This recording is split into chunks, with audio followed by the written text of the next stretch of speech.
Alright people, so today I have the Gundam O from the Gundam O series. Season 1, Episode 1 from the Catastrophic of War. The Gundam comes out later on, but he comes out into a newer version, which is the Gundam O ACO, which he comes up in Gundam Gundam 00 second season.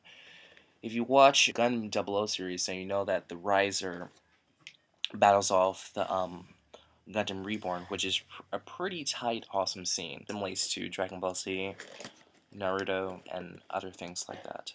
He has a great architecture. He comes with very posable abilities. He comes with this very new wing right here, if you guys see this. He comes with this awesome particle plastic thing that they showed in episode 1 when he goes up in the air, kills all the enemies, and all of a sudden he has these green particles coming out, and it shapes into a butterfly, which is pretty awesome.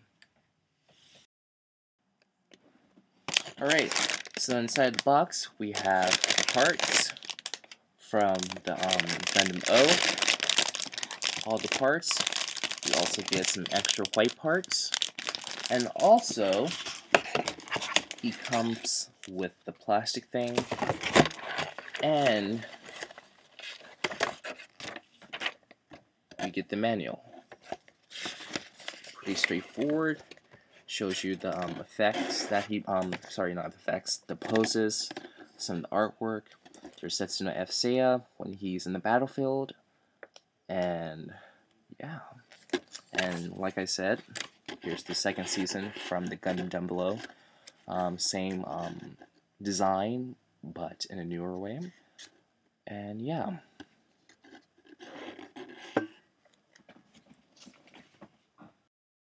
Hey guys, this is me, James, for Zach's Productions. I want to say a big thanks to you guys for commenting on my videos, and I also want to say for giving me feedback on my later videos on what should I do or what should I do in the later future. I really appreciate that, and I just want to say big thanks to all of you guys, and have a Merry Christmas. To start off, the Gundam that I just showed earlier, a few minutes ago, is the same replica as the ACO from the Gundam 00, which is the same design and same color scheme as the RX-78 Gundam. If you don't know the RX-78 Gundam, then you are nothing compared to that. For the most part, this Gundam gave me no sense of pleasure to deal with. I just wanted to play with it and just to replicate the new version of the ACO. And this version that I have is the original version that came out, like the very first Gundam that actually came out, which is really awesome for my own opinion. It was 15 bucks. I found it on Amazon, found it for 15 bucks there, and I said to myself, well, if I pay $5 plus tax, it's going to be 20 bucks out the door. So I got it, came to my doorstep a few weeks later, and then I said, wow, I got it. So I just ordered a few packages later on, such as the Vaughn from Final Fantasy 12, SD Gundams, and the Japanese version, which was sort of okay for the most part. And I also bought the 1/100 Exia. For the most part, this Gundam has like, it's very small. Of course, it's a 144 scale Gundam, but I wasn't expecting it to be so small. I was surprised that it had great articulation, even though there wasn't too many ball joints or anything like that, compared to the 00 Riser that I have. The 00 Riser especially has great pulsability, especially on the ankles. If you guys have the 144 scale 7 sword or the regular 00 version of Gundam Riser, you'll notice that the Gundam Riser has great flexibility in the ankle joints, and you can pretty much put him into any pose, rather than the Exia, for example, has less posability, but has great design and scheme color, and which stands out. I'm not against um at anything. I'm going opposed to any faction of the two, but I'm just saying that the Riser has more possibilities than the Gundam Exia.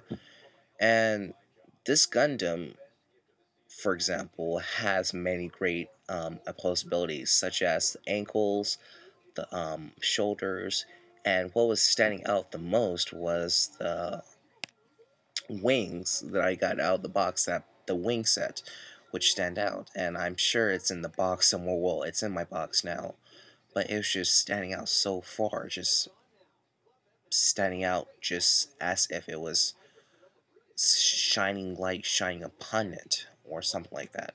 I really, yeah, it's really awesome, and I have nothing to say about that. Just want to say that that this gun is very cool. It's very original, very original, and it's just the main theme to. It's the key to the Gundam 00 series. That's all I have to say.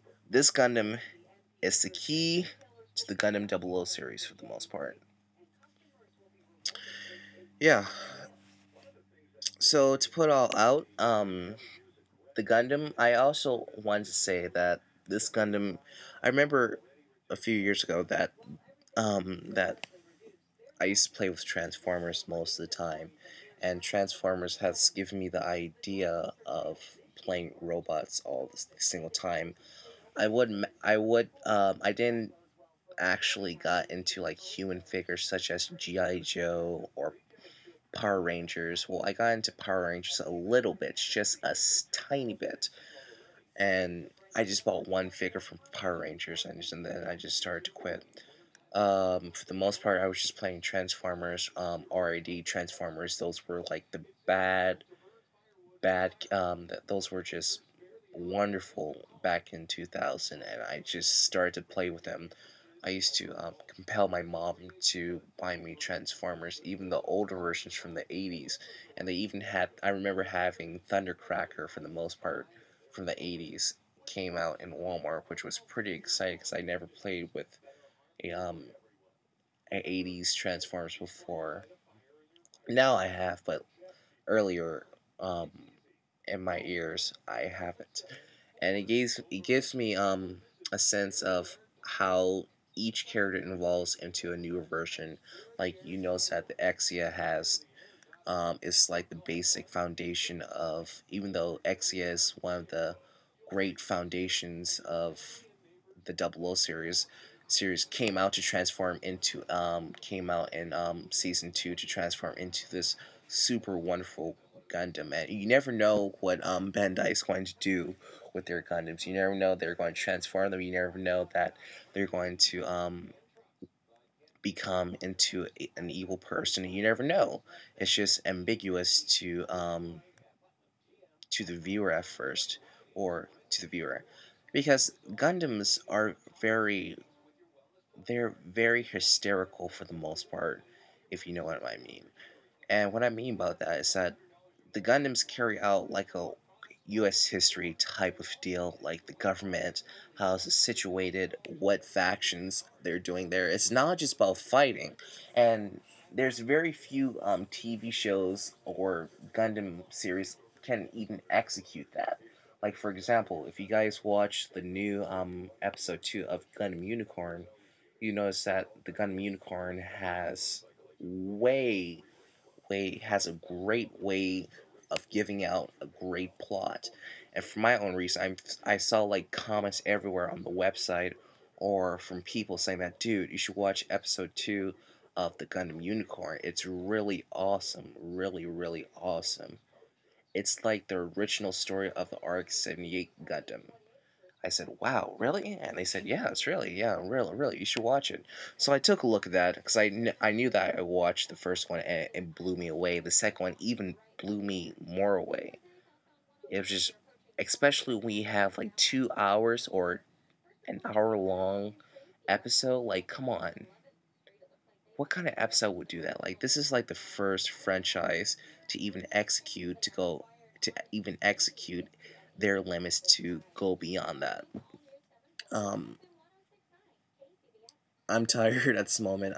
It's about like 8:29 in the morning, and I'm just pooped out, very pooped out. For the most part, I'm James here. Thank you for watching, and I'm out.